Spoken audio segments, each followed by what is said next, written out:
And that allows me to constantly shoot over and over and over again and beat these actors to a pulp, you know, to get what I want out of them.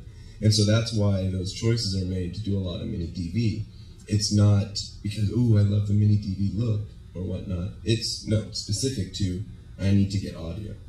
And so I gave myself to them, thinking they were my new key to salvation. It makes me believe that for a moment, as you thought so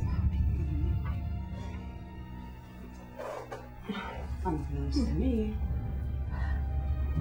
that's how drugs are supposed to be. The sun was all stirring me up inside.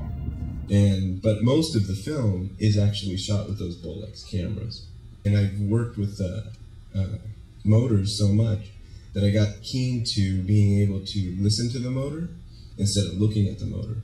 And so what I'll do is with one hand, I have a hold of the motor with my thumb, and then I'm changing the f-stops and the iris, right, the f-stop, with my other hand.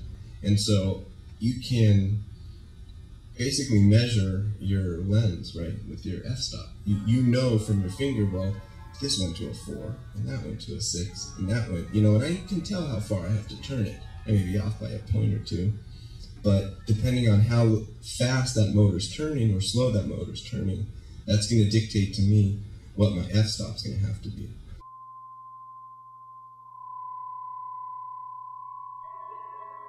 And so it's a little bit of a guessing game, but after doing it so much, it's just like playing a guitar or a bass. You just know, you know how to get to that fret. So that's what we're doing a lot with the film.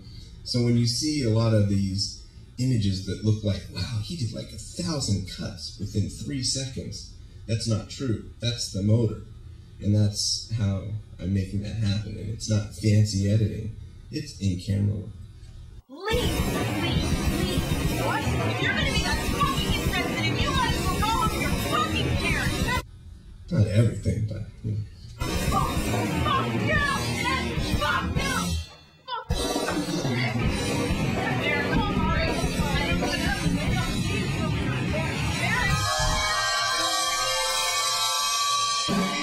No, all the animation is hand-drawn with pen, paper, and pencil, and then it's scanned into a computer, you know, one frame at a time on the paper. But the animation is done in a stream of consciousness style. So what I'm doing is I'm storyboarding, you know, one frame per maybe 5 seconds or one frame per 10 seconds.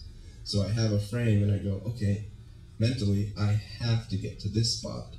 And so I just let myself go and get to that spot and then move on to the next frame.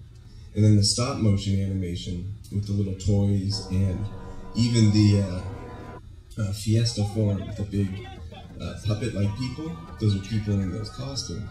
That's all shot on 35mm cameras, still cameras, but with 35mm motion picture film. So what we would do is we would take rolls of motion picture film, cut 30 frames out of it, roll it up into a little canister, and put it into a camera, a still camera.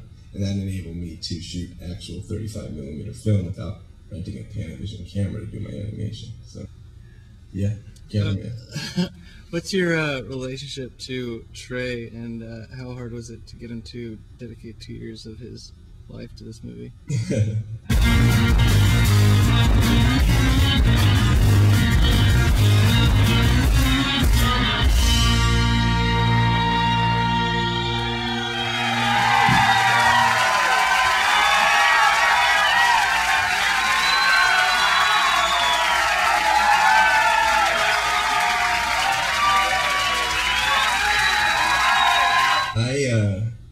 I grew up in, I don't know if you guys, I'm sure you're familiar, Petaluma, which is just north of here. And so I grew up in the high school in the late 80s, early 90s, when Mr.Bungle actually was starting out and becoming this strange phenomenon. And it inspired me to make film the way Mr.Bungle would make their music. Oh, wait, no, fuck off, you fucking stupid assholes! Fuck you, bitch! Oh, she's got a pair of can't think, can't kiss, can't sit still, can't just do anything. High school just teaches you that tricks with peers off. Especially the girls. Broken,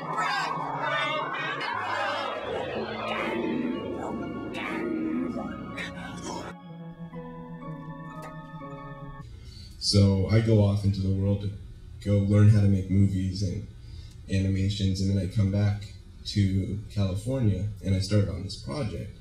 And my dream is, wow, you know, it would be really great to get John Zorn to score this film, but that's never going to happen. So forget about it. I'm not even going to think about it until I meet this really amazing person named Mari Kono, because I threw this weird shock art feminist film festival, and a friend of mine says, you got to meet this girl Mari, and you got to show her movie Peter's Penis Tricks, which is the most fucked up film you'll ever see. And so I go, okay. And so I meet Mari. It turns out that Mari is an extremely close friend with Trey Spruance, and she and me and her become friends. And over the years, it gets to a point where I start shooting Brooke. I had shot all the Jonathan stuff, and I started editing Jonathan. And then I need to shoot Brooke, and I need a house. Well, my friend Mari has a house, so I go and I shoot at Mari's house, and we worked so hard at her house, and she was just stunned. She really just couldn't believe how hard we were working. And at the end of the shoot, she comes up to me with this telephone, and she goes, Todd, I want you to meet Trey Spruance. And I went, what are you talking about? And she hands me the phone, and I go, well, hello, Trey Spruance. And he goes, well, hello, Todd. I've heard a lot about you. And then we start talking about the film and what I've been doing. And he goes, you know, the deal is, I was with Mr.Bungle for 15 years, and everybody wants me to do their soundtrack. And I don't want anything to do with film, because film sucks, and everything's just normal. Come on, bro. What's wrong? I want to be dead. And what am I going to do? Score a big giant orchestra that plays regular old music that someone else is going to fuck with?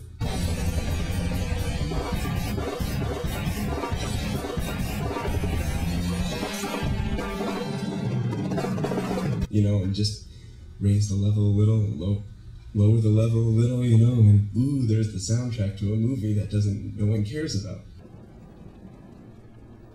I surely had to have known how bad it could get. I used to hint it out. I pointed out to him. God, I would have taken anyone else's dreams by then. To be my unborn child, so I could keep him safe from being born into this. So I said, well, wow, so I guess I'm not going to get you to do my soundtrack. And he goes, well, Mari talks so highly about you. Why don't you send me what you've been doing?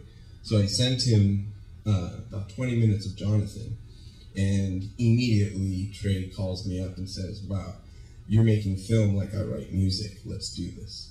And so that's when we, you know, began the collaboration, because he became really passionate about the idea that someone is trying to make a film in this style as opposed to those other ways of making movies. And then at the same time, me and Trey really match on our dictatorships. We're both insane dictators. So if you work for us, you work for us. Yes, sir. What did he use for fake vomit? Or was that actually? Oh, Brooks? Yeah. Brooks vomit? Oh, it was gross. I remember like refried beans. I remember corn. I don't know. It was gross, man. We just mixed that shit up. She just kept putting it in her mouth. It was hideous. It was just hideous. Very convincing. Oh, well, thank you. Yes. Yes, sir.